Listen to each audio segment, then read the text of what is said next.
Buenos días, gracias por acompañarnos en este 2023 en nuestra primera teleclínica del año. Ya es el número 30 de la teleclínica ECO de Infectología. Estamos muy agradecidos con el equipo de SOS Telemedicina, de la Facultad de Medicina de la Universidad Central de Venezuela, que siempre está buscando dar luz a tantas sombras que tenemos y sobre todo sombras en el aspecto de salud. Y hoy tenemos una teleclínica de lujo y de mucha relevancia, no solo por lo que sucede en Venezuela con dengue, chikungunya, zika, sino con las arbovirosis en toda Latinoamérica. Ha habido un incremento de dengue en los últimos años, sobre todo en Brasil, en Colombia, en República Dominicana, en distintos países, pero en Venezuela de manera llamativa pareciera que el problema no está presente, por lo menos en las cifras. Y la teleclínica al día de hoy se llama Dengue en tiempos de COVID-19. Vivimos tiempos complejos con esta pandemia y tenemos dos invitados de la casa de la Universidad Central de Venezuela. Y para presentarlos rápidamente, porque sus currículos son muy extensos, inicialmente va a hablar la doctora María Eugenia Grillet, que ella es PhD, es profesora titular del Instituto de Zoología y Ecología Tropical de la Facultad de Ciencias de la Universidad Central de Venezuela, resumiendo su largo currículo, y va a hablar de causas de expansión global y creciente de Aedes aegypti y los virus que transmite. Y posteriormente seguirá el doctor Jaime Torres, igualmente conocido de la casa, es el internista infectólogo, expresidente de la Sociedad Venezolana de Infectología, profesor del Instituto de Medicina Tropical y dirige la consulta de infectología en el mismo Instituto de Medicina Tropical. Igualmente su currículo es muy amplio. Y vamos a resumirlo simplemente por aras del tiempo, y él va a hablar de vacunas contra dengue. ¿Son la solución? Y bueno, sin más preámbulos, les dejo entonces a ustedes con nuestro invitado del día de hoy. Sí, bueno, buenos días. En primer lugar, quisiera agradecer la invitación, un placer estar aquí en este espacio. Precisamente, antes de hablar de dengue, creo que tenemos que tratar de entender qué pasa con el vector que transmite a este virus. Y precisamente es un poco lo que voy a tratar de conversar con ustedes, cuáles son las causas de la expansión global y creciente de Aedes aegypti, incluyendo los virus que transmiten. Nos vamos a pasear por tres preguntas, un poco tratar de entender por qué Aedes aegypti es un vector tan eficiente, por qué es tan común y si es posible controlar a este mosquito vector. ¿Por qué es tan eficiente como vector? En primer lugar, quisiera recordar todos los virus dentro del grupo de los arbovirus en el cual Aedes aegypti está involucrado. Estamos hablando de chikungunya, de mayaro, de fiebre amarilla, de dengue, de zika y de encefalitis de la Croix, entre otros, ¿no? Como ustedes recuerdan, los arbovirus son virus transportados por artrópodos. Esto es solamente recordar que en cierta manera los arbovirus pueden circular tanto en ciclos epidémicos urbanos, como el caso del dengue, como en ciclos enzóticos y ciclos episóticos. En particular, ¿verdad? En general, la mayoría de los arbovirus son de ciclos cuyo es origen enzótico o selvático. Aproximadamente un 80%, entre un 60 y 80% de los patógenos actuales que circulan en humanos tienen un origen enzótico, y es importante esto para lo que vamos a hablar a continuación. Por otro lado, recordarles que el mosquito Aedes aegypti, o comúnmente conocido como patas blancas, es un insecto de ciclo de vida complejo, es decir, que tiene dos fases. Una fase como adulto, donde es hematófago, eso significa que requiere de recursos sangre para desarrollar su ciclo de vida, y una fase preadulta que transcurre en el agua, ¿no? La hembra tiene que colocar sus huevos en superficies o en húmedas para poder continuar el ciclo. Esto es importante también para lo que vamos a comentar sobre la ecología de este vector. Una de las razones por la cual es tan eficiente este mosquito como transmisor de estos virus es porque, en primer lugar, es un mosquito cuya afinidad por la sangre humana es muy alta, es decir, está dentro de Aedes aegypti junto con Anopheles gambis, son los mosquitos más antropofílicos que existen por ahora que se conozca sobre el globo terráqueo, ¿no? Por otro lado, es un mosquito altamente domiciliado, es decir, de alguna otra manera toda su actividad ocurre dentro del domicilio o el peridomicilio donde está su hospedador preferido, que es el humano. Tiene una alimentación diaria que le garantiza en cierta manera una variabilidad de hospedadores por la actividad de una casa diariamente, y por otro lado tiene la capacidad de, a fin de completar su ciclo gonadotrófico, de picar varias veces. Esto es muy importante a la hora de su capacidad vectorial. Por otro lado, esto aquí un poco lo que quería recordarles es que estos son como los 4 mosquitos más antropofílicos que existen. Estos son vectores de Anopheles gambiae, Anopheles metu, que es vectores de malaria, Culex quinquefasciatus, que es el mosquito común, ¿verdad?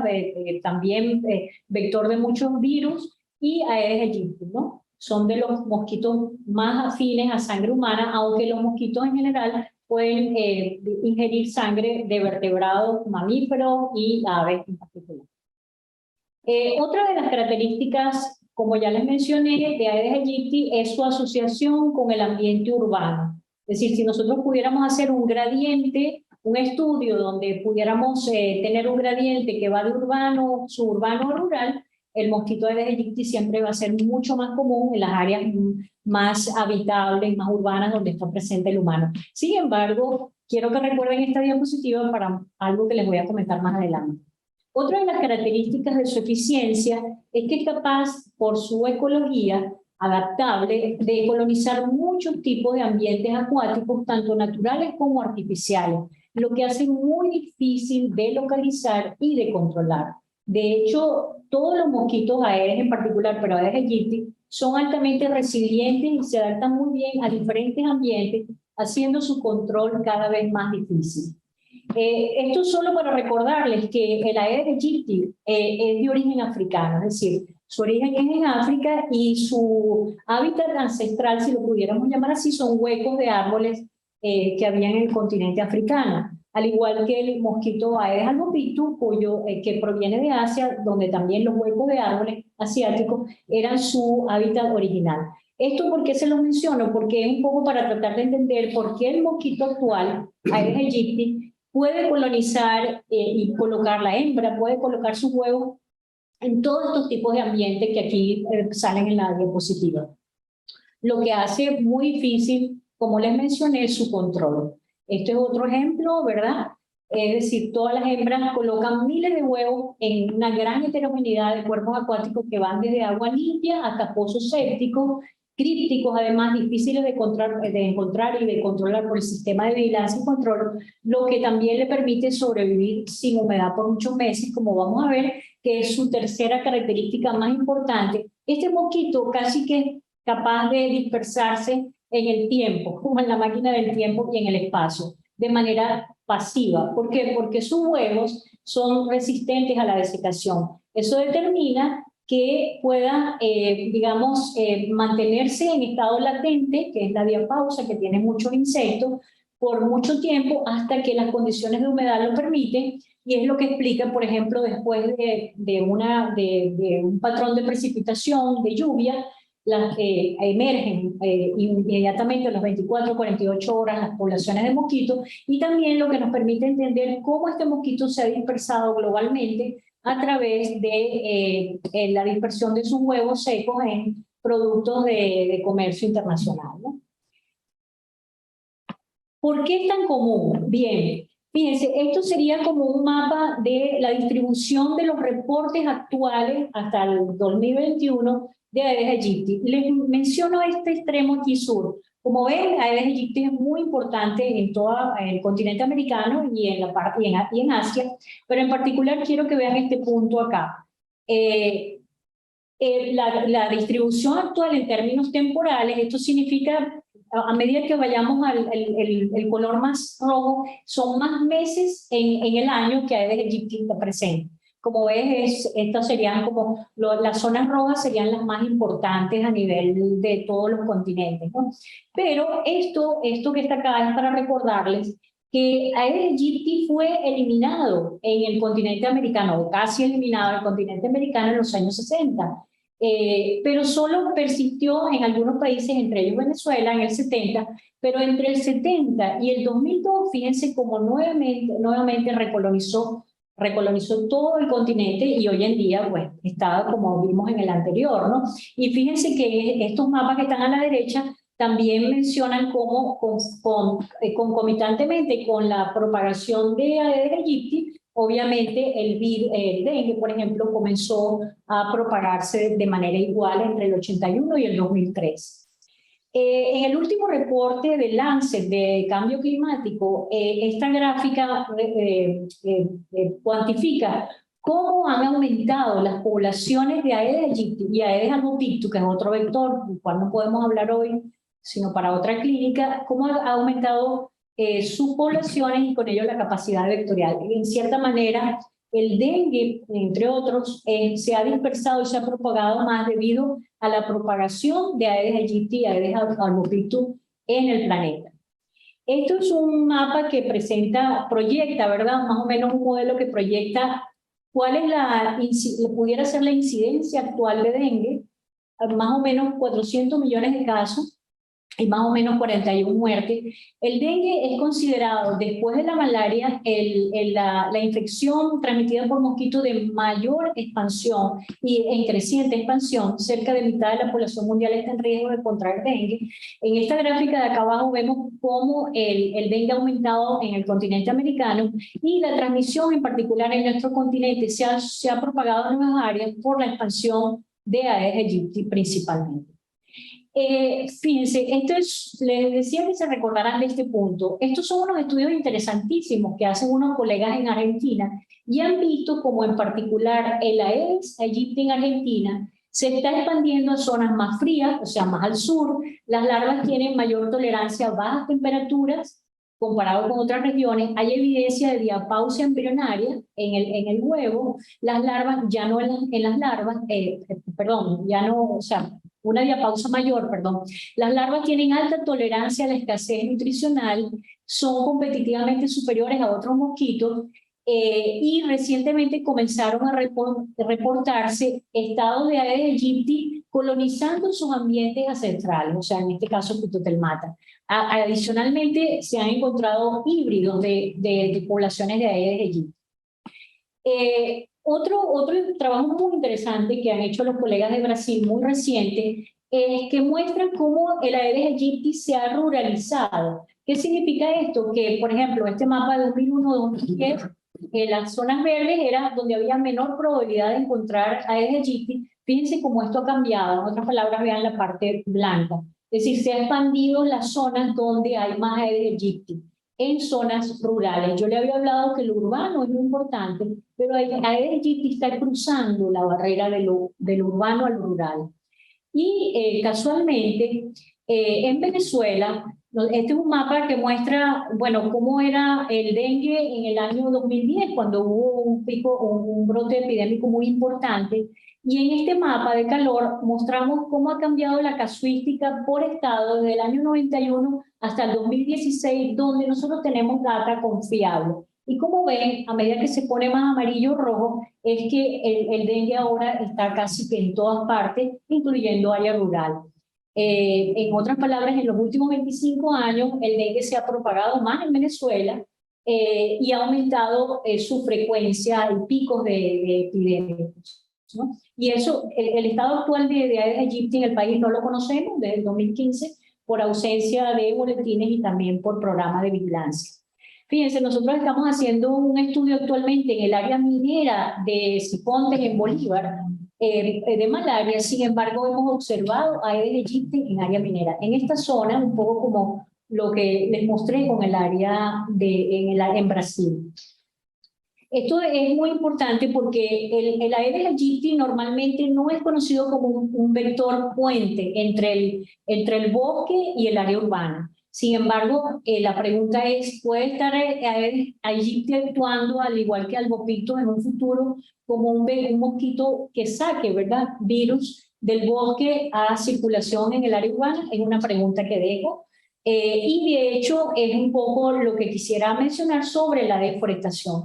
La deforestación ha aumentado, ¿verdad?, mucho, sobre todo en Sudamérica, y eso ha sido por presión social, por la agricultura, por la urbanización, por la minería, como ya vimos que es el caso de Venezuela. Otra presión muy importante ha sido el crecimiento poblacional, más de 7.700 millones de personas para el 2019. Eso ha también contribuido con la propagación tanto de Aedes aegypti como del dengue. La población también urbana ha aumentado más, sin embargo, como ya les mencioné, ya no solamente podemos asociar a Aedes aegypti con lo urbano, y sin duda alguna la deforestación es una de las grandes causas de emergencia de arbovirus actualmente y de, por ejemplo, emergencia o reemergencia de un arbovirus como es fiebre amarilla. De hecho, el brote de fiebre amarilla que ha ocurrido en Brasil entre el 2017 y 2018 está muy asociado con la mayor deforestación en el área donde ocurrió este brote. Otro de los factores importantes para digamos, la globalización y la dispersión de estos mosquitos es, por supuesto, la propia globalización, o sea, la mayor conectividad que hay a nivel global, y precisamente por la capacidad que tiene este mosquito de presentar huevos resistentes, puede volar en avión o puede ser transportado en carga en barcos, ¿no? De allí que pueda propagarse por todo el planeta. Pero sin duda alguna, uno de los factores que comienza a llamar más la atención es el cambio climático. Es decir, es posible que en un mundo más cálido se espera un efecto significativo que tenga ese cambio climático, como es la variabilidad climática y el aumento de la temperatura, sobre la biología y ecología de la transmisión de todas las infecciones mediadas por insectos vectores. Aunque sabemos que no solamente es la variación en el clima, sino en el ambiente y aspectos sociales, como ya mencionamos anteriormente, todos ellos son importantes para el aumento que nosotros estamos observando actualmente en arbovirosis como el dengue. De hecho, dentro de las proyecciones que hay sobre el cambio climático, las infecciones mediadas por insectos vectores son las que se proyectan que van a intensificarse más, como está mencionado acá en esta publicación, y de hecho, fíjense, de esa publicación sacamos esta tabla. Aquí podemos ver tanto la malaria como el dengue, la fiebre amarilla, el Zika, el chikungunya, y allí vemos a Aedes aegypti involucrados. Igualmente, sabemos que el dengue, como la malaria, son unas infecciones muy sensibles a las variaciones climáticas. ¿Por qué? Porque, como ustedes saben, los mosquitos, al igual que los virus, son ectotérmicos, es decir, dependen de las condiciones de temperatura externas, no regulan temperatura, y aquí podemos ver como una curva de óptimo de temperatura del ciclo de vida de un Aedes aegypti, por ejemplo. Vemos que su óptimo es 35, de manera que el límite superior es 40 y el límite inferior es 15 grados centígrados.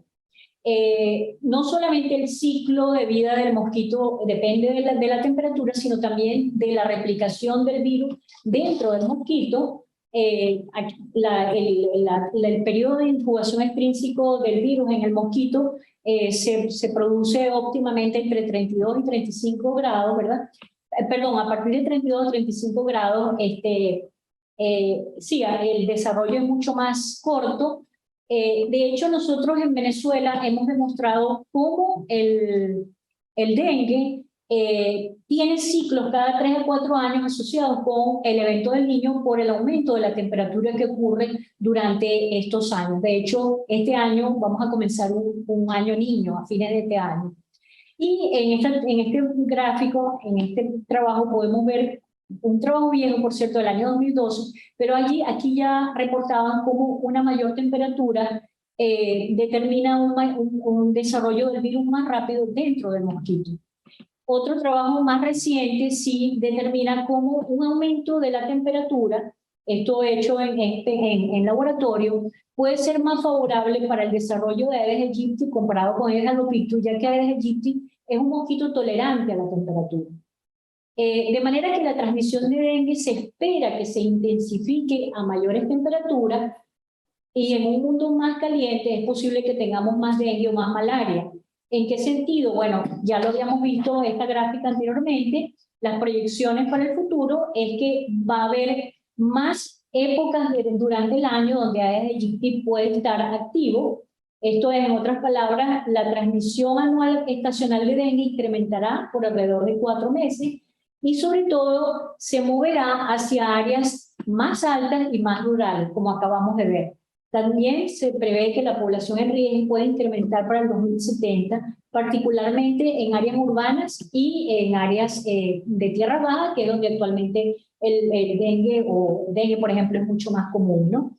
Sin embargo, debemos recordar que no solamente el clima, sino en el ambiente, como ya mencionamos anteriormente, y lo social, son todos elementos importantes que, combinados e interacción, van a determinar la importancia de la persistencia y la emergencia de estos arbovirus actualmente.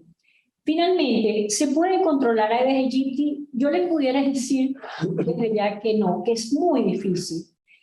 Lo pudimos hacer en el pasado, sí, pero las condiciones han cambiado. Como ya mencioné, con el uso del DDT y insecticidas en los años 60, casi que se logra eliminar a Aedes aegypti de todo el continente americano.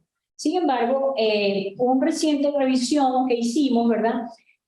Demostramos que solo el manejo integrado de Aedes aegypti es la única aproximación que nosotros podemos encontrar en la literatura que ha mostrado evidencias de un efecto de impacto positivo en la disminución y la reducción de las poblaciones de Aedes en donde este control ha sido realizado. De hecho, en un grupo de la Organización Panamericana de la Salud trabajamos este manual, ¿verdad? Un poco para las Américas, para tratar de empezar a educar a los programas de vigilancia y control sobre la importancia del manejo integrado de vectores. Eso implica el uso de muchas técnicas que digamos que logren impactar distintas fases del mosquito, pero también la participación comunitaria, que es muy importante. Este es un ejemplo de todas las técnicas que actualmente existen y se ensayan para el control de este mosquito, tanto en fase inmadura como en fase adulta, incluyendo fases técnicas de nuevas tecnologías, nuevas herramientas, como estrategias innovadoras para el control de Aedes aegypti, como puede ser un Aedes aegypti modificado genéticamente o modificado biológicamente con el uso de Wolbachia, que en una próxima teleclínica pudiéramos hablar. Son unas pruebas muy interesantes que se están haciendo actualmente en Colombia, en Brasil, y va a comenzar una prueba en México. Este manual también lo produjimos hace 2 o 3 años con la misma intención de ir, digamos, educando en los programas de cómo hacer para adoptar estas nuevas tecnologías. Y actualmente también tenemos un grupo de discusión en la OMS sobre la importancia del control de todas las infecciones transmitidas por Aedes, ya que están dentro de las que se proyectan como las posibles emergencias de una epidemia o pandemia dentro de los arbovirus, de manera que tenemos que prepararnos para esa siguiente pandemia y posiblemente dentro del arbovirus esté ese patógeno, de allí la importancia del manejo y el control del vector. Mientras tanto, pareciera que los vectores están muy contentos, ¿verdad?, transmitiendo virus, y yo creo que sinceramente el dengue ganaría mucho si pudiera, digamos, se pudiera usarse una vacuna, y es un poco lo que va a hablar Jaime a continuación. Bueno, muchas gracias. Gracias, doctora. Y bueno, les recuerdo a los que están ahorita en vivo que pueden hacer sus comentarios o preguntas a través del canal de YouTube. Y como decía la doctora María Eugenia Grillet, si el control del vector es altamente complejo y, por no decir casi que imposible, pero hay que mantenerlo, realmente viene la segunda parte, que es vacunas contra dengue. Son la solución. Y para ello va a venir el doctor Jaime Torres, quien va a hablar al respecto. El doctor Jaime Torres incluso ha sido expositor a nivel internacional sobre la vacuna de dengue, y hay distintos tipos de vacunas, y realmente es importante esta discusión porque, como está diciendo la doctora María Eugenia Grillet, quizás sea el futuro. Ya nos lo aclarará el doctor Jaime. Muchas gracias, Manuel. También muy agradado de estar con usted y agradeciendo la invitación, y además tener el privilegio de tener como partícipe en el panel a la doctora Grillet, que obviamente tiene muchísima información útil para todos. La vacuna El dengue un poco están disponibles desde hace relativamente poco tiempo. Vamos a ver en detalle algunos de ellas. Y tienen importancia o interés para Latinoamérica por las diversas razones que ya se han ido mencionando. Ya María Eugenia nos ubicó muy claramente en la importancia del dengue como enfermedad desde el punto de vista de salud pública. Como es una enfermedad muy extendida a nivel mundial y como vemos en esta misma figura, Latinoamérica es uno de los sitios de mayor actividad de la infección. Ya para el 2019 se calculaban más de 50 millones de casos anuales de la enfermedad. El número de muertes también es muy importante, varía en cada año, pero un número significativo de muertes. Ya hablaba de más de 41.000 personas que anualmente se atribuyen la muerte a esta enfermedad. Y existe en muchísimos países, más de 110 países tienen, digamos, carácter endémico la enfermedad. Es un porcentaje muy alto de los países del mundo. Y se calcula que el 40% más de la población está afectada por la enfermedad de alguna manera.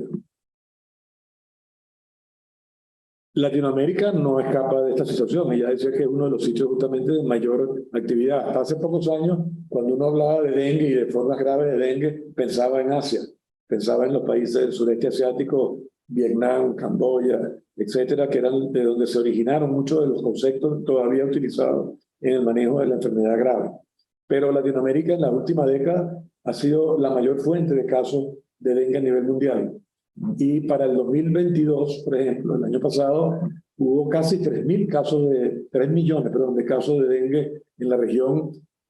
3 países produjeron más del 80% de todos estos casos. El país con mayor cantidad de casos en todo el continente, obviamente, es Brasil, con más de 2.200.000 casos, y el resto, países como Colombia, México, y en menor grado ya algunos países de Centroamérica y Venezuela.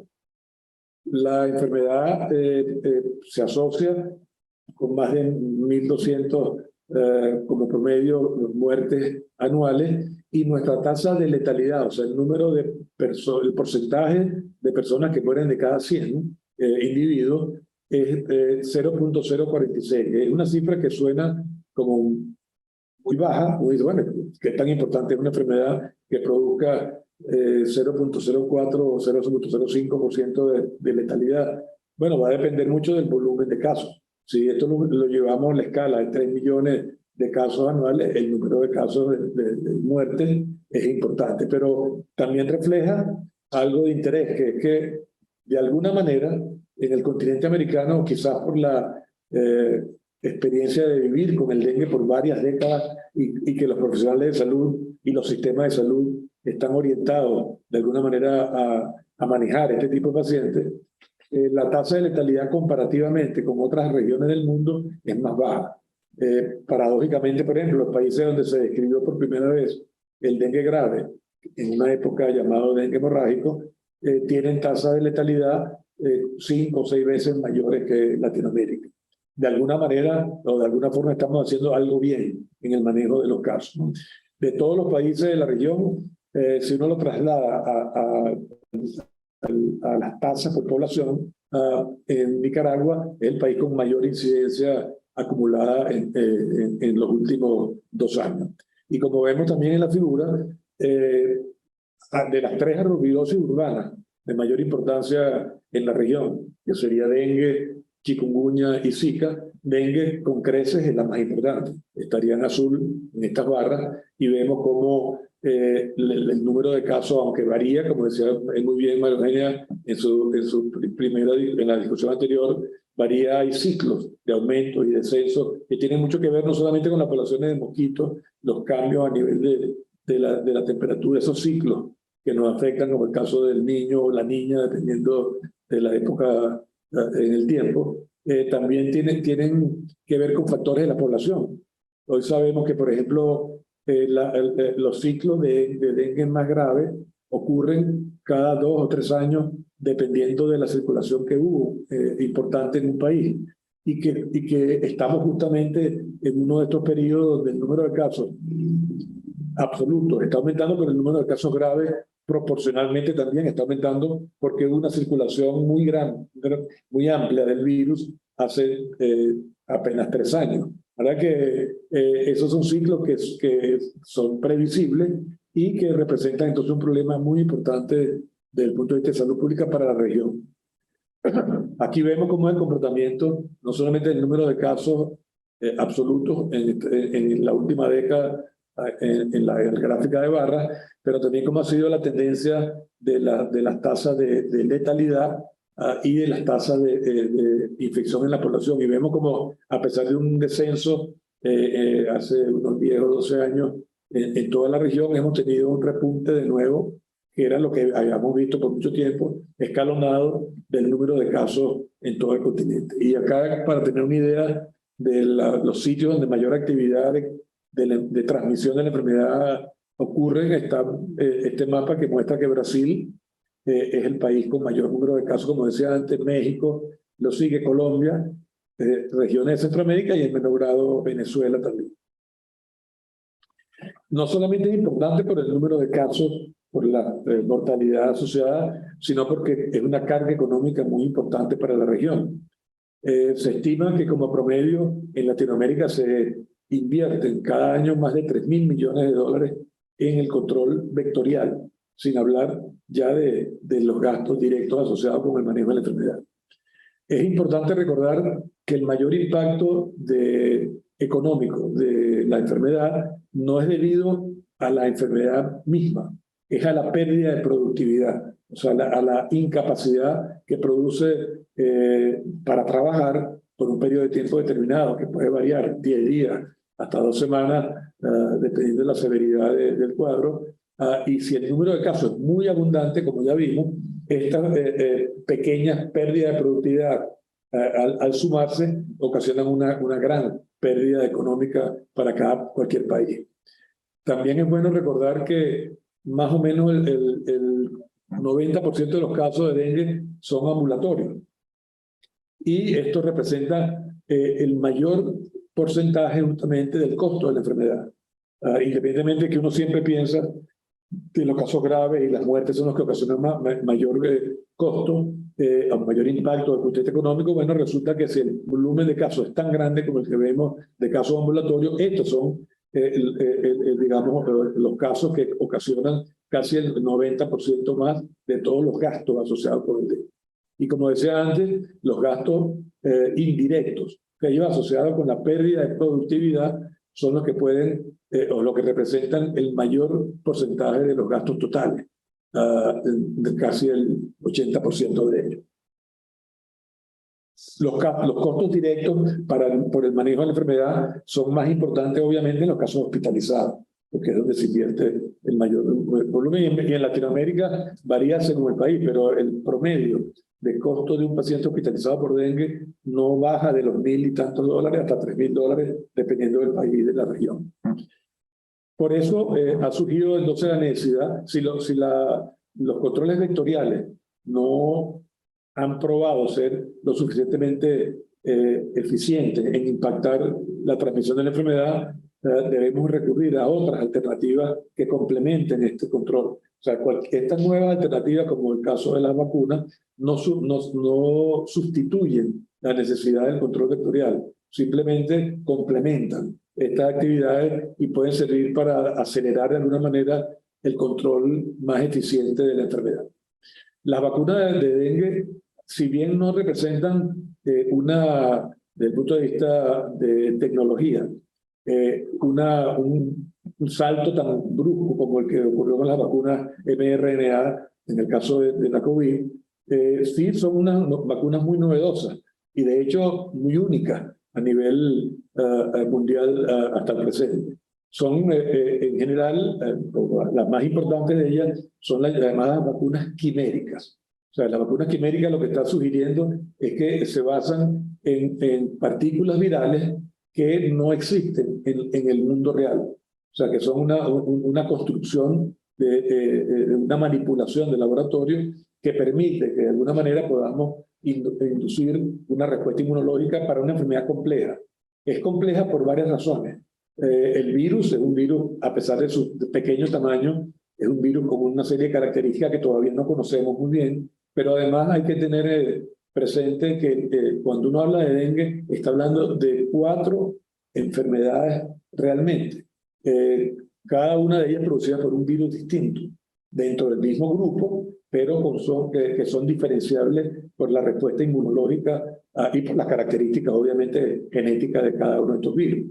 Y en la práctica correspondería a 4 virus. De manera que uno puede tener 4 enfermedades por dengue teóricamente a lo largo de la vida. En la práctica casi siempre son 3 enfermedades que puede uno tener desde el punto de vista clínico, porque la 4ª infección casi siempre pasa desapercibida o es asintomática y no repercute mucho desde el punto de vista clínico. Pero en todo caso, lo que estoy queriendo decir es que uno puede tener 4 enfermedades que no siempre son, no siempre son iguales.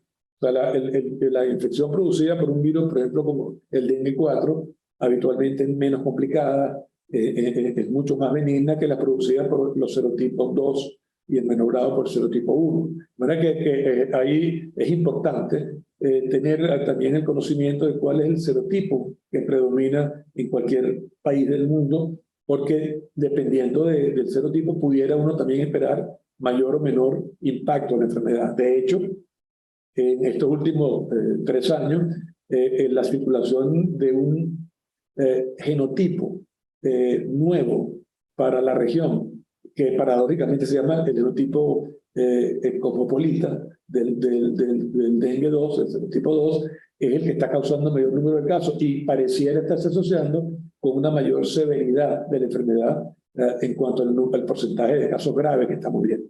Entonces, estas vacunas necesitan cubrir las 4 posibilidades de infección, los 4 serotipos del virus del dengue que conocemos.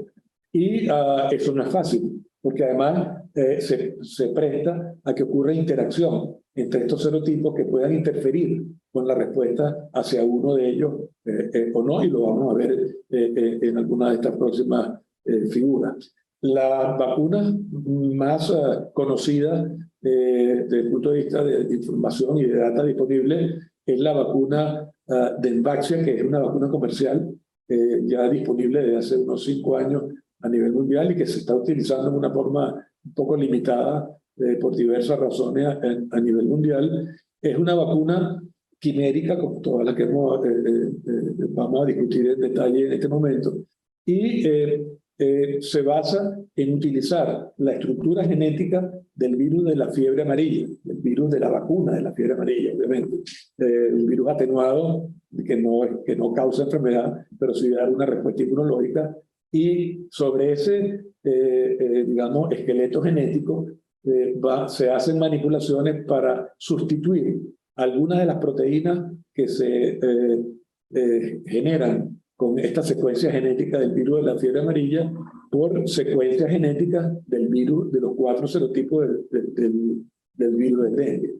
Estas secuencias genéticas son las que corresponden a proteínas no estructurales del virus, o sea, que tienen que ver con la constitución misma de los viriones, de las partículas virales.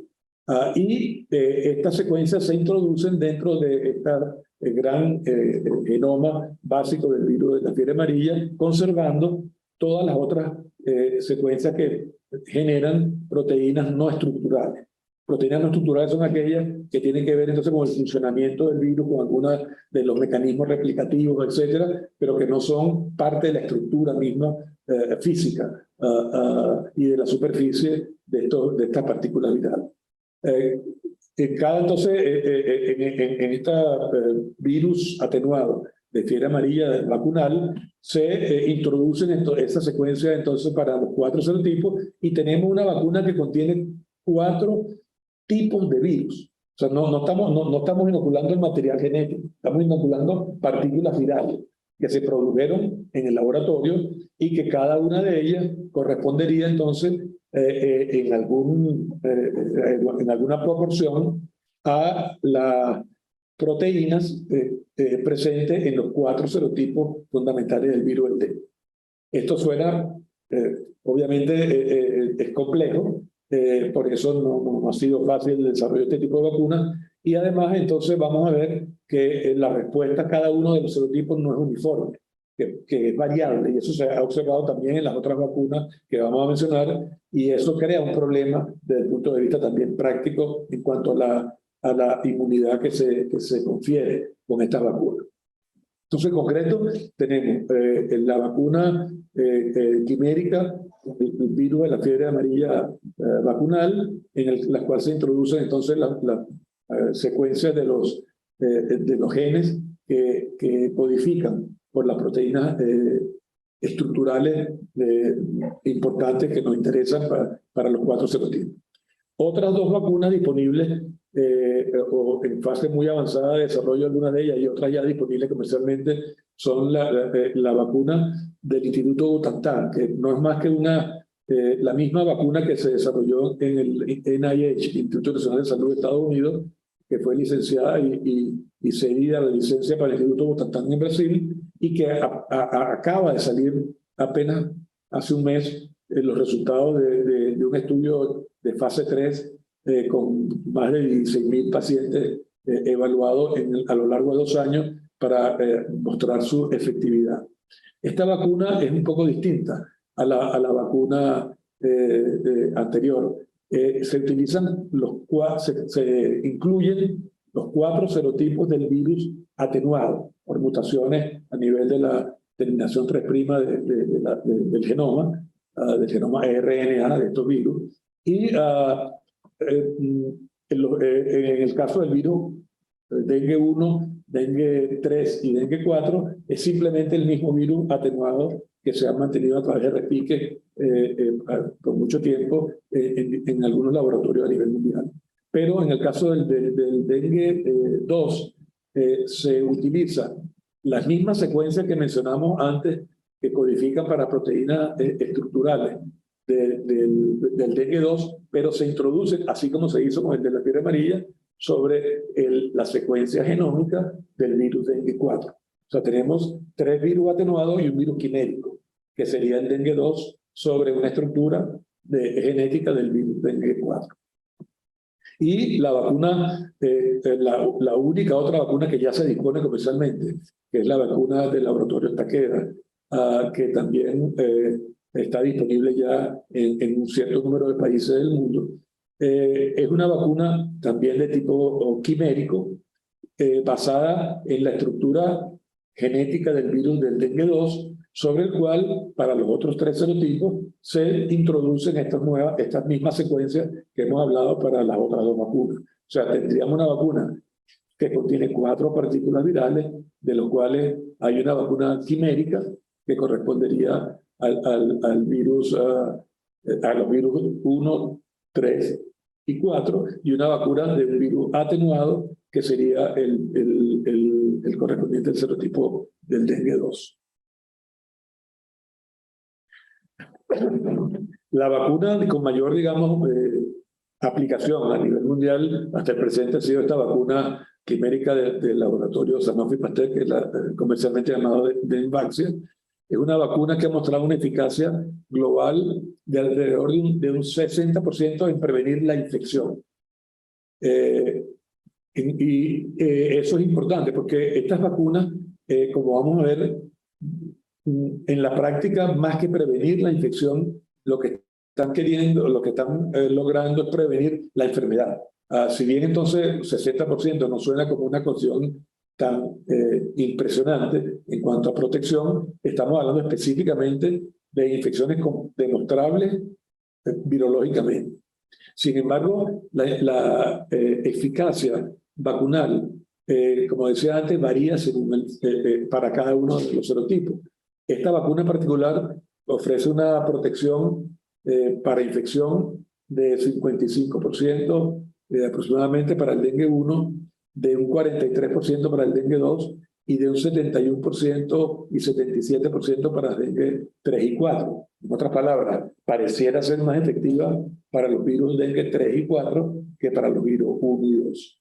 Y sobre todo con la menor efectividad aparentemente para el dengue 2, que es el que más está circulando justamente en estos últimos años en nuestra región. En cuanto a la respuesta dependiendo si el individuo ya ha tenido dengue o no, hay diferencias importantes también. Una de las cosas que aprendimos con esta vacuna es que la respuesta de los individuos que ya tenían una experiencia previa con el virus, los llamados seropositivos, tienen anticuerpos ya presentes para algunos de los serotipos del virus dengue, la respuesta fue mucho mejor. O sea, en comparación con los seronegativos, estamos hablando de casi 80%, 76, 78% versus 30 y tantos por ciento. O sea, hay una diferencia muy significativa.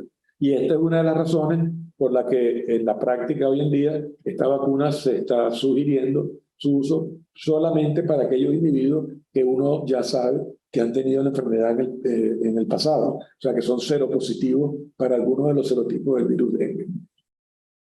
Las vacunas, sin embargo, han sido muy efectivas en la prevención de la enfermedad grave, más del 80%, y para la prevención de hospitalización, más del 90%. O sea, como decía antes, son vacunas, y en este caso específico esta vacuna de Envacia ha mostrado una efectividad de prevención de la infección moderada, pero una alta efectividad en la prevención de enfermedad grave o de hospitalización. Uno de los problemas que surgieron es que la vacuna, en el análisis que se hizo en el tiempo, mostró que después de 2 o 3 años, cuando ya los niveles o los títulos de anticuerpos en los individuos vacunados descendían por debajo de cierto nivel crítico, podía haber un discreto aumento del riesgo de infección en los niños vacunados con la vacuna de Envacia, que podrían, en otras palabras, tener un mayor riesgo de enfermedad grave. Acuérdense ustedes que una de las explicaciones posibles de la forma grave de la enfermedad en dengue es lo que se llama el fenómeno de respuesta dirigida por anticuerpos. O sea, un individuo que tiene anticuerpos previos contra alguno de los serotipos, estos anticuerpos pueden reaccionar en forma cruzada con los otros serotipos del virus sin que necesariamente produzcan neutralización de estos virus. Pero estos anticuerpos, al tener un segmento que los une a las células efectoras del sistema inmunológico e incluso a las células endoteliales a nivel de los capilares, hacen que estos individuos, al infectarse con un nuevo serotipo, tengan una mayor cantidad de virus concentrado en los tejidos, que produzcan mayor patogenicidad, mayor lesión a nivel de los diversos tejidos, y esto hace que se produzca la fuga capilar, que en la práctica es digamos, el sustrato patológico de muchas de las complicaciones del virus del dengue. Entonces, si el individuo no tenía una infección previa por el virus dengue, esta vacuna actúa como una primoinfección, o actúa como una primoinfección, y al infectarse de nuevo con alguno de los 4 serotipos del virus del dengue, este fenómeno de reclutamiento inmunológico dirigido por anticuerpos podría presentarse. Es una de las grandes preocupaciones con cualquiera de las vacunas del dengue que disponemos en la actualidad. La vacuna se indica en niños mayores de 9 años, porque pareciera que el riesgo en los de menos edad puede ser un poco mayor, y este riesgo se presenta habitualmente, como decía, después de unos 30 y tantos meses, o sea, el tercer año, básicamente posterior a la vacunación. No me corre la... No, ok. Ha habido también recomendaciones adaptadas a nuestra región. De hecho, nosotros participamos en este grupo de personas vinculadas con la enfermedad, expertos en la región que generaron un documento de recomendaciones para Latinoamérica una vez que se disponía esta vacuna, y lo que se demostraba también al analizar los datos disponibles en la región es que tenemos todavía carencias importantes en la información. Necesitamos mejorar la información epidemiológica y de vigilancia en la región para poder definir en forma conveniente cuáles son las estrategias mejores para vacunar. En este caso era con la única vacuna disponible en ese momento, que era la que ya mencionamos de Envacia, pero esto es aplicable para cualquier otra vacuna. También es importante que si era una exigencia que se conociera el estado de exposición previa o de seropositividad para aplicar esta vacuna, no era sencillo. Eso creaba complicaciones desde el punto de vista operacional y en algunos casos la incidencia de la enfermedad es tan alta que se justifica o se justificaría utilizarla sin hacer esos estudios previos de seropositividad, porque las tasas de seropositividad están por arriba del 70-80% para los niños ya a los 9 años en muchas regiones de Latinoamérica. Por ejemplo, en Venezuela esa es la realidad. Un niño de 10 años, ya probablemente el 90% de ellos han estado expuestos en algún momento de su vida a infecciones previas por el dengue. Entonces, que las estrategias para introducción de esta vacuna deben formar parte, como decía María Eugenia, justamente de una estrategia de salud pública integral. O sea, no es una medida aislada, no es la solución milagrosa, es una ayuda para una estrategia bien estructurada del control de la enfermedad. Recientemente han surgido datos ya disponibles para las otras vacunas y para esquemas un poco distintos de vacunación que permitan que se haga más fácil la parte operativa de las vacunas disponibles. La vacuna, por ejemplo, de Envaxia estaba concebida originalmente para 3 dosis, de 0, 3 y 12 meses. Estamos hablando entonces de un periodo de vacunación de 1 año, lo que lo hace un poco práctico a veces para los sistemas digamos, de inmunización nacionales de los países, y además obviamente ya la eliminaba como una posibilidad para vacunas de viajeros. O sea, un individuo no puede estarse vacunando 1 año antes para poder estar protegido antes de ir a una... Además requerida haber estado expuesto al dengue previamente. Los estudios posteriores mostraron que 2 dosis de la vacuna funcionan aparentemente igual. O sea, que no necesitamos tener esa dosis de refuerzo de los 12 años y que con 2 dosis, una en el mes 0 y otra en el mes 3, las respuestas son similares. Y la duración de la protección es básicamente igual en el tiempo, 2 o 3 años aproximadamente. La estrategia de vacunar es costo efectiva dependiendo de la situación del país.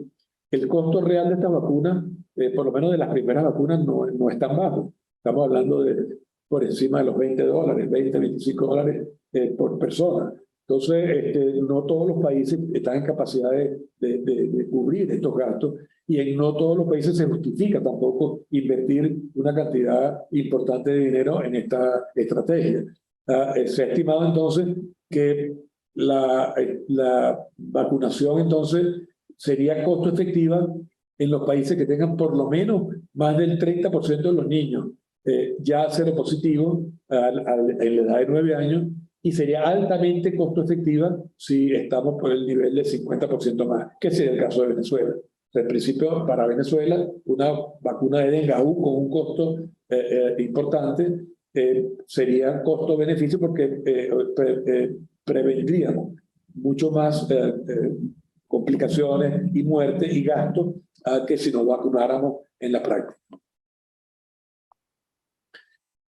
Ya más recientemente disponemos de otra vacuna que, como decía antes, es la vacuna del laboratorio Takeda, una vacuna también tetravalente para el virus dengue, y se disponen de los datos de efectividad, incluso con un seguimiento de 3 años posteriores a la primera vacunación, con más de 20 y tantos mil niños vacunados en diversas partes del mundo.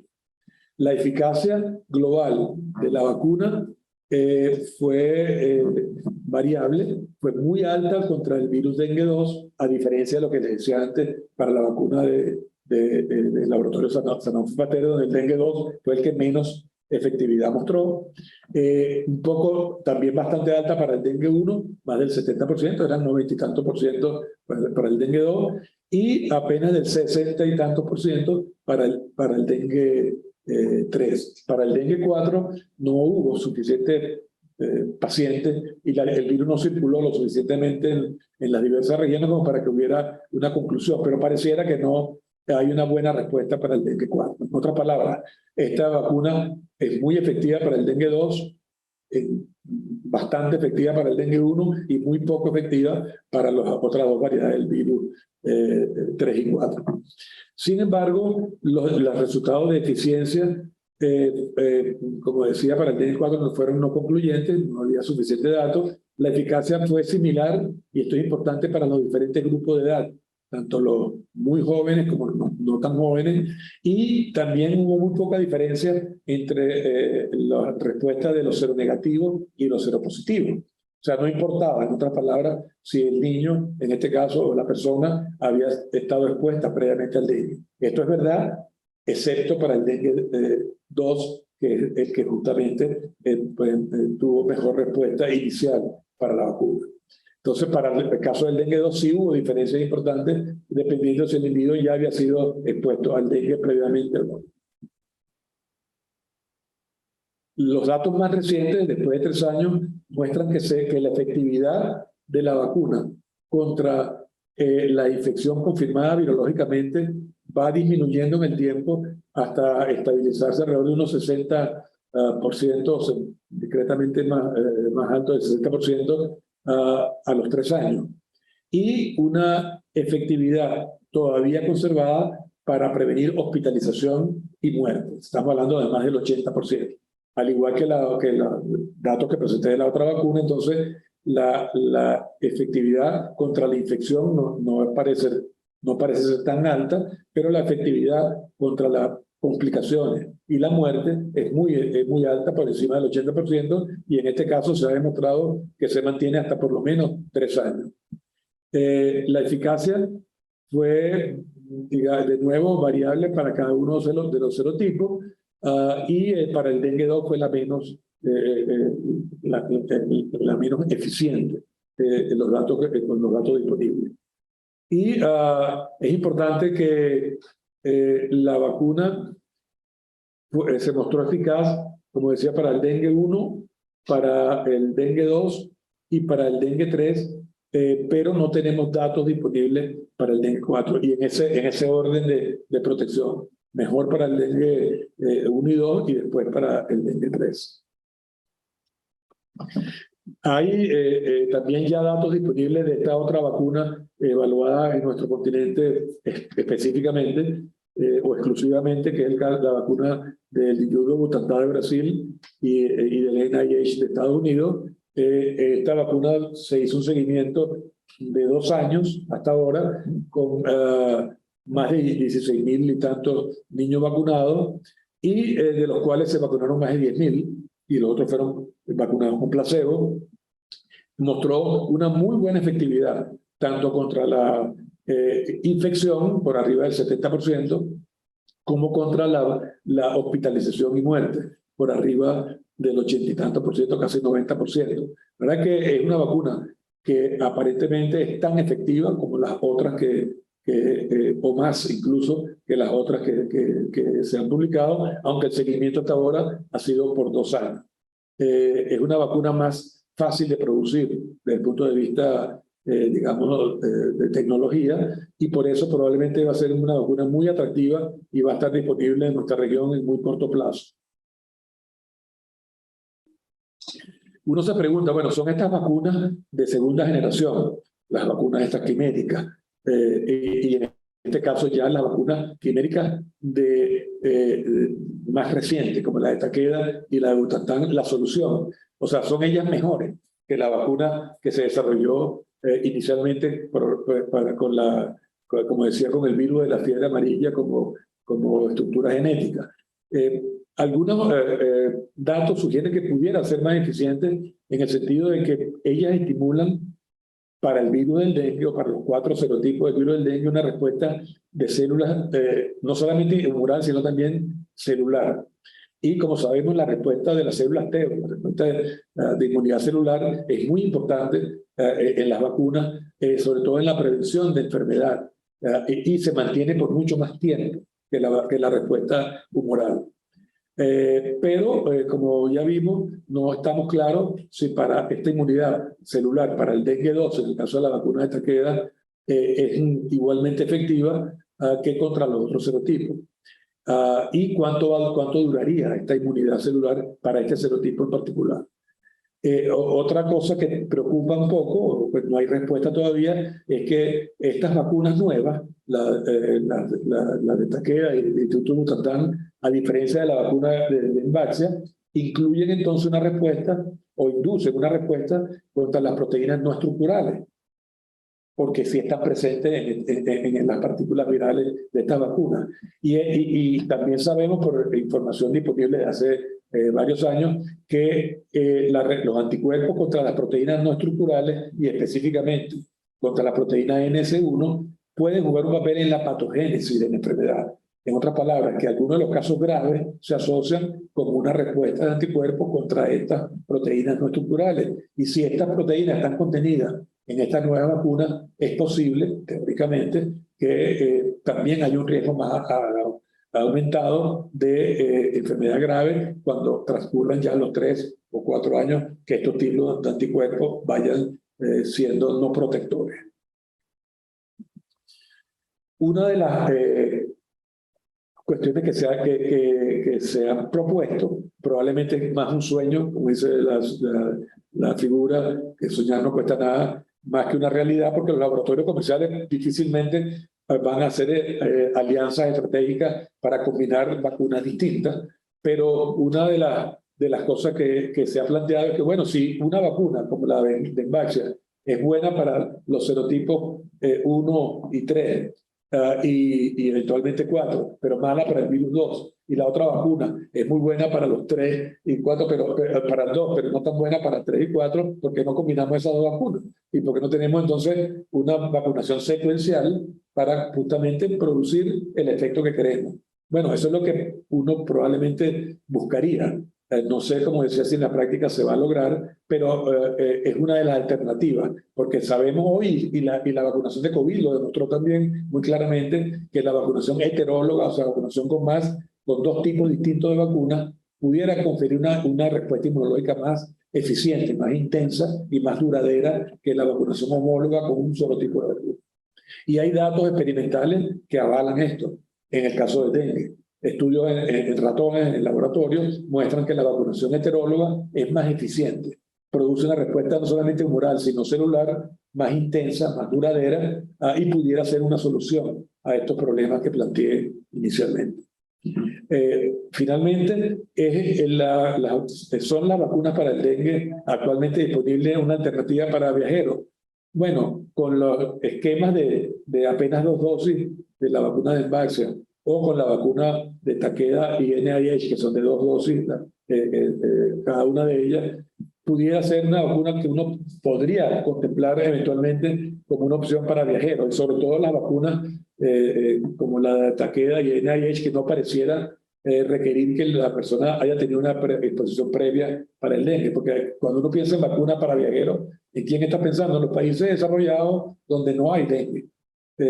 Porque obviamente no estamos pensando en el viajero interno, en un país como Venezuela, que está expuesto regularmente a zonas, aún viniendo de áreas no endémicas, a zonas donde hay transmisión. El otro aspecto interesante que se sabe hoy en día es que la vacuna de la fiebre amarilla, que es un virus que comparte muchos datos, muchas características con el virus del dengue, y de hecho da respuesta cruzada desde el punto de vista inmunológico y humoral, no pareciera afectar el uso de la vacuna de la fiebre amarilla, la respuesta a las vacunas contra el virus del dengue, incluyendo la vacuna basada en la estructura genética del virus de la fiebre amarilla. Quedan algunos aspectos por definir. Por ejemplo, esta respuesta de anticuerpos, digamos, reforzada, dirigida por anticuerpos, que explica los casos graves, un problema con el uso de estas nuevas vacunas. Ya vimos que con algunas pudiera haber un riesgo un poquito más aumentado. No sabemos con la más nueva si ese riesgo va a ser igual o mayor en el plazo de los 3 o 4 años subsiguientes a la vacunación. ¿Cuánto va a persistir la inmunidad? ¿Es necesario repetir las dosis, dar refuerzo? No lo sabemos todavía. En los países donde hay una alta endemicidad, ¿cuál es la edad ideal para vacunar? Bueno, probablemente y hay estudios o modelajes que se han hecho, muestran que mientras más alta sea la transmisión, más temprano debería uno comenzar a vacunar en la edad. Si la vacunación no es tan alta, probablemente ya después de los 10, 12 años más que suficiente. Las vacunas tienen algún impacto sobre la vigilancia actual, sí, porque la vigilancia epidemiológica se basa en estudios serológicos. Y si tenemos una vacuna que induce anticuerpos contra el virus, ya ese instrumento de vigilancia epidemiológica no es útil, porque no vamos a saber si el caso positivo es por vacuna o por la enfermedad. Y no tenemos todavía un correlato confiable que nos indique el grado de protección o de riesgo que la persona tiene de forma complicada de la enfermedad. Y hasta que no tengamos eso, tenemos que basarnos entonces en estudios a largo plazo que incluyan varias temporadas, ciclos, esos ciclos que hablaba Marvenia antes de transmisión, mayores y menores, para saber cuál va a ser el real impacto de esta vacuna en el tiempo. En conclusión, entonces, la vacuna para dengue es una necesidad, probablemente, porque el dengue es una enfermedad de alta prioridad de salud pública a nivel mundial. El mayor obstáculo es la interacción inmunológica entre los 4 serotipos que pudiera interferir con la respuesta, entonces, para unos serotipos en comparación con los otros en cada una de las vacunas. No sabemos o no se ha satisfecho la necesidad de salud pública para la población que no tiene una exposición previa, ¿no? O sea, no está claro todavía si ellos van a beneficiarse tanto como los que ya tuvieron dengue cuando se utilicen estas vacunas en forma más masiva, y sigue habiendo la necesidad de identificar los correlatos de protección y de mejoría para uno poder entonces tener unas estrategias más adaptadas a la realidad y a la conveniencia desde el punto de vista epidemiológico.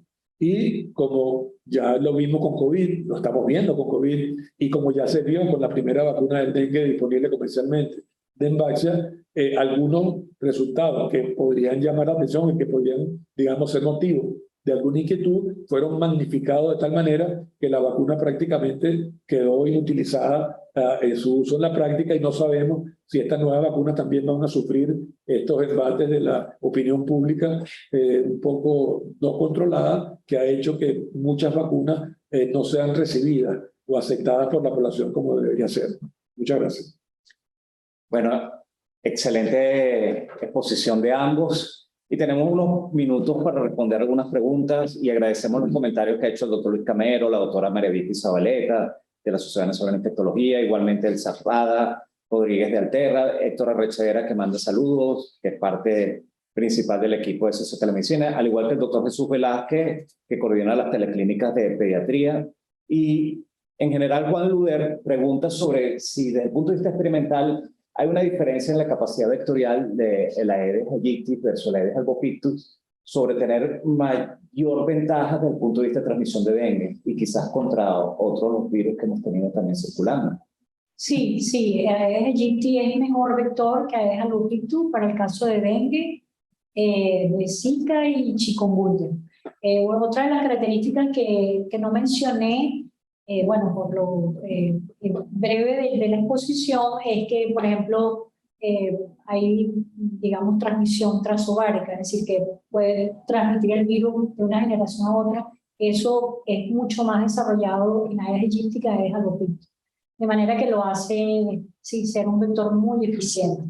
Albopictus, por otra razón también, es un mosquito que todavía está como en el peridomicilio y en el ambiente más selvático, más de vegetación, de manera que el contacto de albopictus con el hospedador humano es mucho menos frecuente que el de Aedes aegypti. En otras palabras, Aedes albopictus todavía no está tan domiciliado como el aegypti, de manera que el contacto con el humano es mucho menor. Se alimenta también de otras fuentes sanguíneas, ¿no? De otros hospedadores vertebrados. Una pregunta. Se sabe que la Aedes albopictus existe en Caracas, de hecho aquí en la universidad. Sí, existe. hay bastante. ¿En qué sectores de la ciudad predomina o está presente Aedes albopictus? ¿Se tiene esa información o no? Sí, bueno, actual no la tenemos, ¿no? Sí, nosotros hicimos uno acá en el campus Y sí, efectivamente, obviamente en las zonas más vegetadas, ¿no? Más zonas donde hay más vegetación, allí va a estar el Albopictus más que la Aegypti. Pero coexisten los dos, ¿no? Los dos coexisten y es impresionante, por ejemplo, en la Facultad de Ciencias, los encontrábamos, poníamos trampas y ovitrampas y en ambas especies colocaban los huevos en la misma trampa, dependiendo del área. Pero siempre las zonas más calientes, si hay una asociación con la temperatura más expuesta al sol, son más preferidas por el Aegypti que el Albopictus. El Albopictus requiere más de humedad y vegetación. Y ha habido, doctora... Pero no sabemos a nivel de Caracas, no sabemos porque no ha habido un estudio que lo evalúe. Bienvenido el que lo quiera hacer. Y a nivel nacional, lo que sí es impresionante es lo que yo les decía. Nosotros estamos viendo a Aegypti albopictus en Bolívar, en Sifonte, en plena selva, en el área minera. Albopictus no sería raro, pero sí a Aegypti, ¿no? Sí. Y otra pregunta, porque ya sabemos que se ha extendido incluso al norte. Ahorita hay una ola de calor en el sur de Estados Unidos, mientras que hay una ola de ventisca en el norte, y se sabe que hay albopictus y Aedes aegypti en zonas de Estados Unidos donde anteriormente no había. Pero ha cambiado también sus patrones en cuanto a actividad diurna y nocturna y vespertina. No, hasta ahora diurna, ¿no? Sí. El comportamiento de albopictus en el norte es bien particular. Es decir, cuando él entró, desplazó, por ejemplo, en Florida Aedes aegypti, ¿no? Sin embargo, eso es algo que no hemos visto en Latinoamérica, en el sur, que se pensó, con la entrada de albopictus, se pensó que podía estar desplazando Aedes aegypti. Pero lo que pareciera más bien es que están coexistiendo. Nosotros hicimos unos experimentos en el laboratorio de competencia y efectivamente el albopictus puede ser competitivamente una especie superior, ¿no? O desplaza. Pero lo que les decía, hay como una especie de desplazamiento de nicho. El albopictus pica en el peridomicilio o cerca de la vegetación y el aegypti siempre está dentro de la casa, ¿no? Doctor, ¿y sabe... Doctor, ¿sabe de algún otro tipo de plataforma que esté en estudio de las vacunas, si se están evaluando, por ejemplo, uso de RNA mensajero o otro tipo de estructura? Y adicionalmente hacen la pregunta, pero las vacunas que presentó todas son tetravalentes, pero en Latinoamérica o en América se está vacunando de manera abierta con algunas de estas vacunas. No, no ampliamente. O sea, algunos países aprobaron el uso de la vacuna inicial, que es la de Laboratorio San José Pasteur. Algunos están en proceso de aprobación de la vacuna más reciente, que es la vacuna del Laboratorio Takeda, pero no han sido utilizados de forma masiva. En Brasil se ha aplicado y se ha hecho un seguimiento en el tiempo en algunas regiones del sur del país, en algunas ciudades, casi en población, digamos, abierta y completa como parte de un programa de vacunación. Pero no tenemos los datos disponibles de cuál ha sido el impacto. De hecho, uno de los problemas que hubo fue que coincidió la aplicación de este programa de vacunación ya dirigido por una municipalidad en una de las ciudades importantes del sur de Brasil, con una caída en la transmisión del dengue en el país. Entonces, no era fácil precisar cuál fue el impacto real. Pero no, en concreto todavía no se están utilizando en forma amplia a nivel mundial. Otra pregunta. En el 2010 fue muy evidente que tuvimos mucho dengue en esa época. Muchas personas acudían, tanto público como privado, con clínica típica de dengue. Pero hay un elemento que dificulta el diagnóstico de dengue, que definitivamente dependemos del aspecto serológico. No tenemos pruebas, como pasa con COVID, antigénicas ni moleculares ampliamente disponibles. Y simplemente respaldamos la clínica con hallazgos serológicos y eso dificulta desde el punto de vista del reporte epidemiológico. Pero realmente desde el 2010, cuando tuvimos en Brasil y en Colombia en 2019 tantos casos de dengue, y el año pasado también en Brasil tantos casos de dengue que fueron récord, porque incluso tuvieron prácticamente más de 2 millones de casos, aunque la población de Brasil es grande. Pero llama la atención que pareciera que no tuviéramos tanto dengue en Venezuela. ¿Será un subregistro? ¿Será que realmente los casos están asintomáticos? ¿Hay un agotamiento hasta cierto punto por la inmunidad por las infecciones previas? ¿Hay mucha población que tenga las 4 infecciones previas? ¿O es parte de la inmunidad cruzada? Porque también llama la atención que nosotros nunca nos llegó el West Nile, el virus del Nilo Occidental, ni tampoco tuvo un impacto fiebre amarilla, a pesar de que tenemos bajo cobertura de inmunidad en la vacuna. y tuvimos algunos brotes y episodios, sobre todo en el sur de Venezuela, y no pareciera estar ocurriendo un problema importante de fiebre amarilla, dengue, entendiendo que son flavivirus, y lo que usted decía, junto con Zika puede haber una protección cruzada, aunque entendemos que esa protección no es tan duradera. Entonces, ¿qué considera usted que está pasando? ¿Realmente tenemos pocos casos o es algún elemento de inmunidad? Bueno, esa pregunta tuya es motivo de varias clínicas. Sí. O sea, yo creo que con el dengue nos está pasando a los que estamos en el área biológica y en el área médica, lo que le pasa o lo que dicen de los economistas, que son muy buenos para explicar las cosas después que ocurrieron, o sea, y no para predecirlas. O sea, el dengue realmente, el dengue nos sorprende cada vez con cosas que no entendemos. O sea, nadie sabe por qué algunos de estos ciclos realmente ocurren en la práctica. Nadie sabe cuáles son los factores que determinan algunos de ellos. Un punto importante que tú mencionabas en tu pregunta era el número de casos. O sea, se estima que por cada caso reportado oficialmente debe haber mínimo 20 casos de infección. Asintomático. Asintomático o oligosintomático, o gente que no acudió simplemente a los diagnósticos. Y eso varía mucho, o sea, es interesante ese aspecto. Hay trabajos que muestran en Latinoamérica, por ejemplo, uno asume que en la medida en que una población, en este caso un país como Venezuela, está familiarizado con el dengue, la gente está más sensibilizada a reportarlo, a acudir a verlo, no es lo contrario.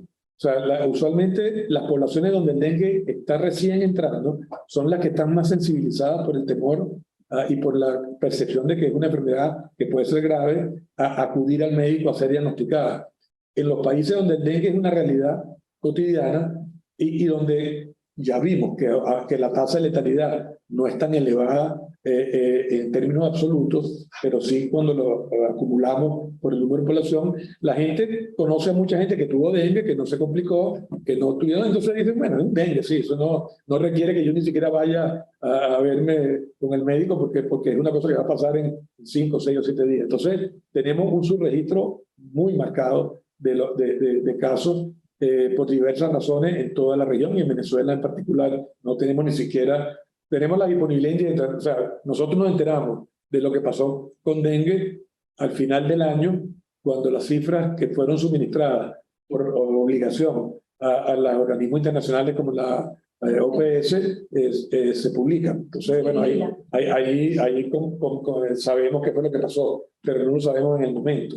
Eso es un aspecto importante. El otro aspecto interesante, implícito en tu pregunta, es qué ha pasado, o sea, con las pruebas diagnósticas. O sea, el problema es que una de las cosas que sí todos los expertos están sugiriendo es que debemos salir de los sistemas de vigilancia del uso de las pruebas serológicas. O sea, las pruebas serológicas no nos están ayudando en la práctica porque no solamente no permiten diagnosticar todas las infecciones. Si uno utiliza una prueba serológica para dengue en un individuo en una fase aguda, en la primera semana apenas el 20% de ellos van a tener anticuerpos IgM. Si lo hacen 2 o 3 semanas después, eso puede subir a 70%, 60, 70, un poco más por ciento, pero para el momento que ya tenemos la respuesta, el paciente o se murió o se curó. O sea, no son útiles para tomar decisiones en el manejo de los pacientes. Pero además tenemos el problema de que otros virus, como el virus Zika, puede producir una respuesta falsa positiva. Una vacunación como la fiebre amarilla puede producir una respuesta de anticuerpos falsa positiva. Una segunda infección no produce una subida de los anticuerpos IgM tan potente como la primera infección. Y entonces uno pudiera decir, bueno, no subieron los IgM, entonces no es una infección reciente, no, es una segunda infección, simplemente que los títulos de IgM no sobrepasan los niveles de detección de la prueba. Entonces en la práctica deberíamos eliminar el uso de las pruebas serológicas y sustituirlas por las pruebas que se asocian con la viremia. O sea, la determinación de algunos de los componentes del virus, como la proteína NS1, la que ya mencionamos para la vacuna, es una manera de uno con una prueba rápida, un poco más barata y más fácil de implementar en cualquier sitio, saber si una persona tiene la presencia de una infección aguda, activa en ese momento. Yo creo que hay que insistir de que el diagnóstico del dengue para el médico en general es un diagnóstico clínico. O sea, usted no puede esperar la confirmación por el laboratorio específico de que se trata de una infección por el virus dengue, porque para ese momento ya la decisión que había que tomar de un tratamiento agresivo para prevenir las complicaciones se debería haber hecho. Entonces, uno siempre debe tener un buen criterio clínico y digamos, el gremio médico o de salud debe estar muy bien preparado para definir si una persona desde el punto de vista clínico tiene dengue o no. Eso suena muy fácil, pero hoy en día sabemos que una infección por el virus de dengue se nos puede confundir perfectamente con una infección por el virus Zika, por el chikungunya mismo. De hecho, hay una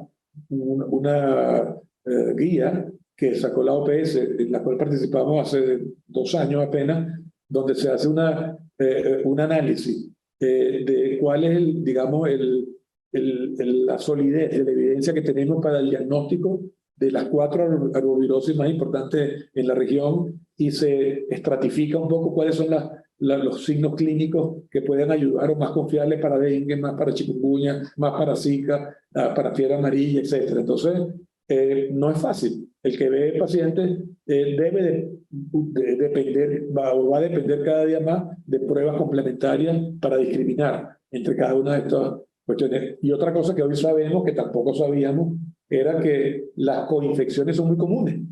O sea, si uno realmente, el solo demostrar que una persona tiene dengue no excluye que tenga al mismo tiempo chikungunya, o que tenga Zika, o que tenga COVID, en este caso, y que el manejo va a variar un poco de acuerdo a estas circunstancias. Entonces, es una enfermedad compleja, donde hay aspectos que todavía no se conocen muy bien, donde tenemos carencias todavía desde el punto de vista diagnóstico incluso, y donde no hay una respuesta fácil de qué es lo que va a pasar. ¿Qué es lo que está pasando ahorita? Sabemos que estamos en un año epidémico. ¿Cuánto va a durar este ciclo? Si va a durar 1, 2, 3 años, es muy probable, porque ese es el comportamiento previo de la enfermedad. Pero si por ejemplo, se introduce un nuevo genotipo del virus dengue en la región que no haya circulado previamente, tenemos una nueva epidemia de casos, independientemente de cuál ha sido la secuencia anterior. Entonces, es muy impredecible en la práctica el comportamiento de la enfermedad.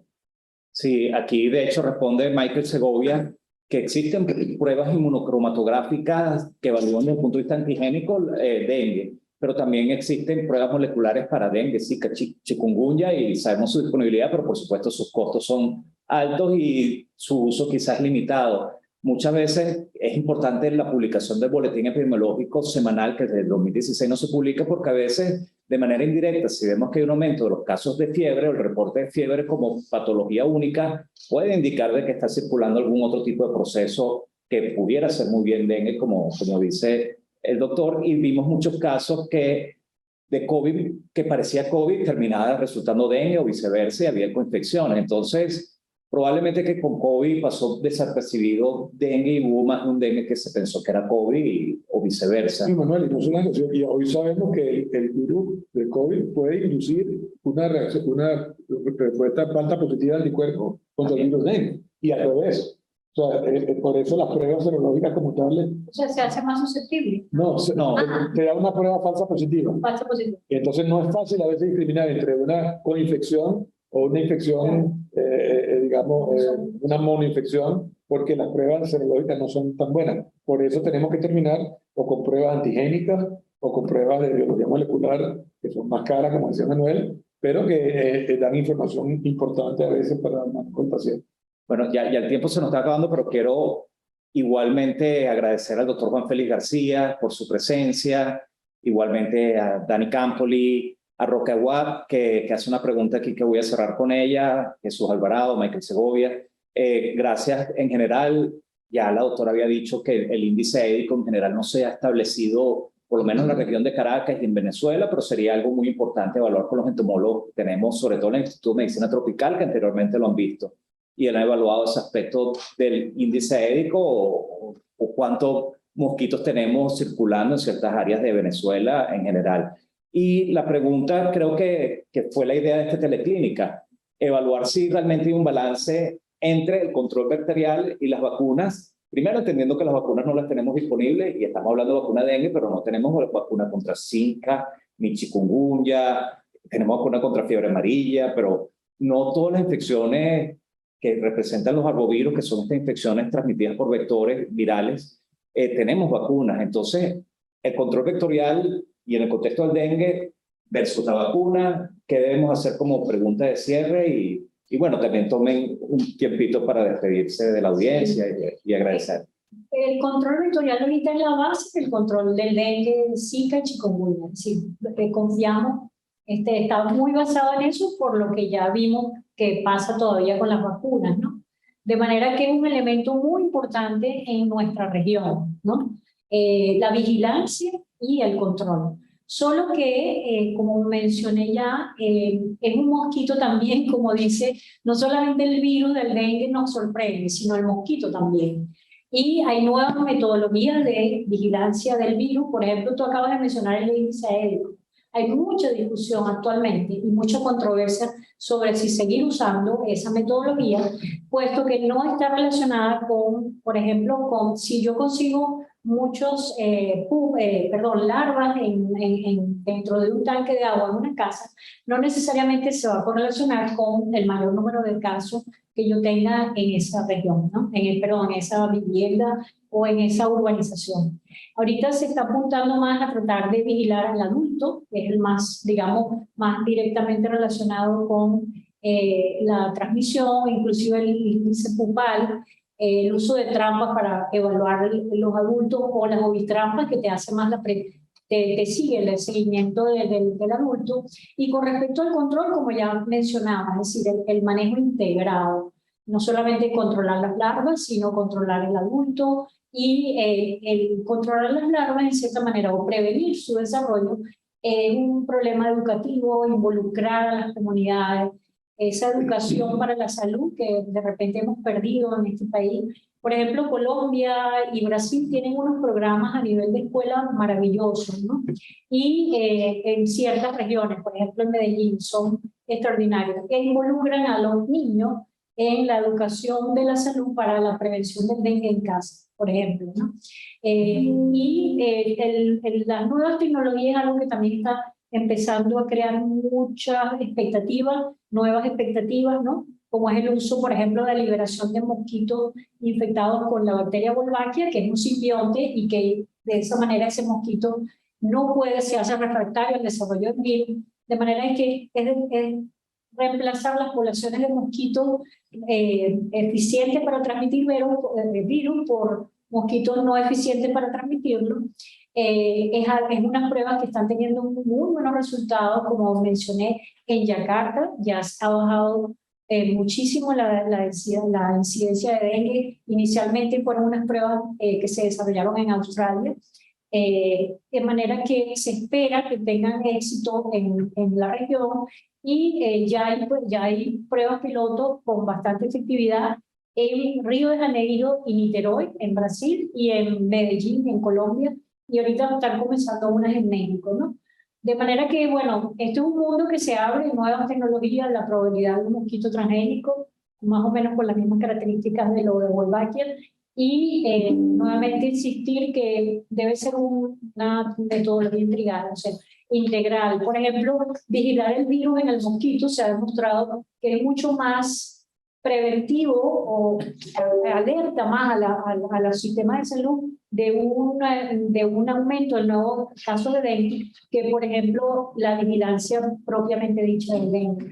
Entonces, bueno, son muchas metodologías de vigilancia y control que requieren ser aplicadas y que llama la atención que en nuestro país no se está aplicando nada de eso, ¿no? Desde el 2015 no se hace vigilancia entomológica y creo que se hacía una mala vigilancia entomológica y obviamente no tenemos reportes de casos desde el 2016 confiables, porque tengo entendido, y eso es algo que de repente el doctor Jaime Torres nos puede contar, esa notificación obligatoria que había en el pasado ya no existe, de manera que de repente si usted ve un caso en un hospital o una clínica, no es reportado al sistema de salud, porque no tienen la obligación de allí no hay notificación semanal de dengue confiable y por ende no hay, digamos, un seguimiento y un monitoreo. Por último, quizás una de las alternativas que hemos estado explorando es la ciencia ciudadana. Eso forma parte de la vigilancia, ¿no? Y es un poco lo que hemos estado haciendo, por ejemplo, aquí en Medicina Tropical con los chipos, es decir, tráeme tu chipo.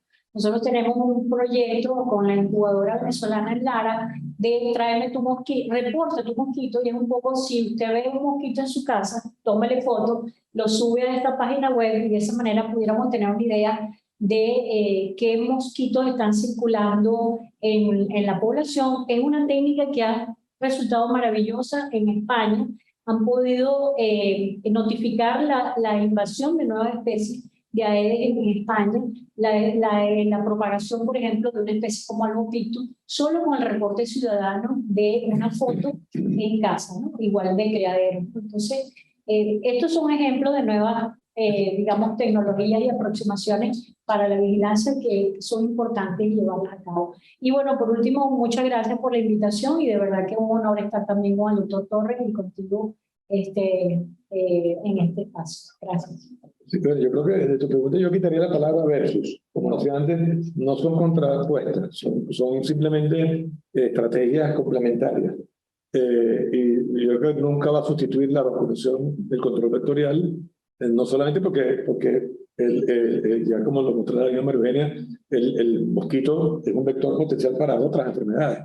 Entonces, no, el que logramos de alguna manera impactar contra el dengue no va a hacer que se deje de transmitir la otra cosa, para las cuales vamos a tener vacunas, porque para chikungunya está bien avanzado el desarrollo de una nueva vacuna, es más fácil probablemente que con el dengue, y con Zika también se está trabajando bastante en la generación de una vacuna en muy corto tiempo.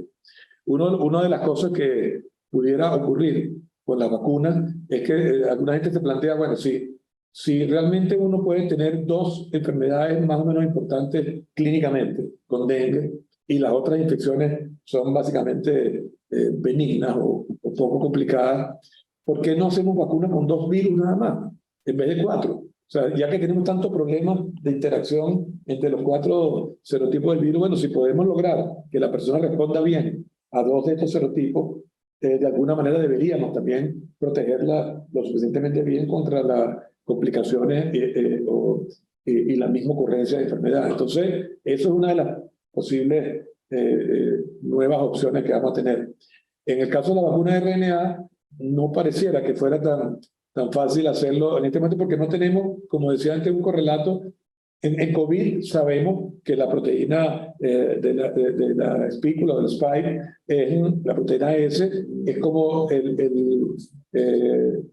digamos, el mediador importante para inducir la respuesta, digamos, patogénica del virus. En cambio, con dengue no sabemos. No sabemos si la NS1 es más importante que la proteína C o la proteína M o la nucleocápside en general. Entonces, ese tipo de cosas imposibilitan en este momento que tengamos una vacuna con una secuencia determinada para una proteína específica, que sería, digamos, la base fundamental de una vacuna RNA. No es que no se pueda hacer, pero probablemente va a requerir mucho más tiempo y más información para disponer. Entonces, yo creo que las vacunas para dengue, su utilización más o menos amplia va a depender del costo. Si el costo es asequible para los países más necesitados son los menos capaces de disponer recursos para esto. De verdad que en ausencia de una vacuna barata, aunque haya disponibilidad, la aplicabilidad no está garantizada. Ahí se me olvidaba mencionar, hay vacunas más sencillas, hay vacunas de dengue basadas en virus atenuados, simplemente, o en virus inactivados, que no se sabe necesariamente, todavía no se evalúa muy bien cuál es la efectividad, pero digamos, esas opciones siguen estando dentro del tapete y pudieran ser mucho más baratas para implementar a nivel de escala de los países con pocos recursos. Entonces, la vacunación es una opción. Hay disponibilidad en la práctica, hay preguntas que todavía no están claras, la respuesta, y el tiempo es lo que nos va a decir cuán viable es la incorporación de estas nuevas vacunas en los programas de inmunización rutinarios en los países que más lo requieren. Yo pienso que todavía estamos algunos años más allá de esa decisión, porque no sabemos en el tiempo todavía la respuesta para alguna de estas nuevas vacunas. Apenas tenemos en el mayor de los casos 3 años de seguimiento, en otros 2 años, y es posible que surjan datos en estos próximos años que hagan que varíe la percepción que uno tiene del beneficio o no de esta vacuna.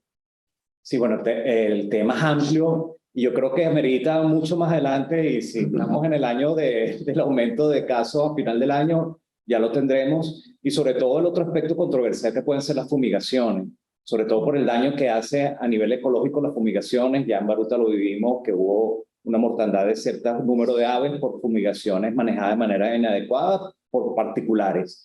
Y ahorita cada vez que mueren aves se asusta porque pudo ver la posibilidad de influenza aviar, y el doctor Luis Echezuría hizo en conjunto con el equipo epidemiológico en Baruta un estudio importante y con apoyo de la gente del IBIR, y se determinó que no era algo infeccioso, sino era algo de intoxicación. Entonces es importante que eso quizás también lo discutamos para más adelante. Y para responder rápidamente su pregunta, el 20 de enero del 2023 salió la Gaceta Oficial 42.553, que incluso amplía las enfermedades en uso obligatorio. En Venezuela se está haciendo el reporte epidemiológico y lo sabemos porque en la Organización Panamericana de Salud tenemos los reportes de distintos tipos de enfermedades. Dengue sale reportada, sale incluso reportada influenza, sabemos los casos de COVID, de malaria, sabemos los casos de tuberculosis, y todos esos reportes que se hacen, tanto OPS o OMS, es porque en el Estado el trabajo epidemiológico se está haciendo y de hecho se quiere reforzar eso. Entonces todos los entes deben buscar reforzar, y nosotros también exigir que el boletín epidemiológico se publique, que es una herramienta muy útil de información epidemiológica. Y bueno, súper agradecido por ustedes. Un comentario final, no, que sí, realmente que lo que María Eugenia planteaba, no, sí se hace, María Eugenia, o sea, los centros privados, por ejemplo, están obligados a notificar los casos positivos al ministerio, y sí que lo hacen en la práctica. Lo triste que tenemos en Venezuela es que esta información epidemiológica existe. Está disponible. Lo que no tenemos es el acceso a ella. O sea, las autoridades de salud saben exactamente cuáles son las áreas, los estados del país donde mayor actividad que hay cada semana. Saben cuál es el serotipo que está circulando. Saben dónde están presentando más complicaciones o menos complicaciones. Lo triste es que el gremio de salud no lo sabe, porque no se difunde esa información. Pero la información sí se genera, y en la práctica los centros de salud están obligados y lo hacen a reportar los casos de dengue regularmente. Y hay información epidemiológica que se maneja de manera muy excelente, y los sabemos por esa discusión que estamos ahorita presente en la Sociedad Venezolana de Infectología, y es por ejemplo la información de VIH y tuberculosis. En Venezuela se sabe la información de tuberculosis incluso con exactitud en cuántos municipios hay tantos casos y cuáles han cumplido el tratamiento en general los 6 meses que corresponde o fallaron el tratamiento. Entonces esa información se tiene de muy buena mano, en general de una manera muy profunda y de excelente calidad, pero lamentablemente no se publica abiertamente, y eso es algo que hay que tomar en reflexión y es una exigencia que hacemos desde el punto de vista técnico y académico. Entonces, bueno, me toca a mí cerrar, súper agradecido por ustedes, por estar presentes. Las teleclínicas realmente es un lujo. Sé que los viernes en la mañana es complejo porque todo el mundo está trabajando, estudiando, haciendo un montón de cosas, pero estas teleclínicas quedan grabadas en YouTube. Le haremos difusión igualmente por las redes de la Sociedad Venezolana de Infectología, por las redes de ESOS y Telemedicina, y tiene un alcance importante.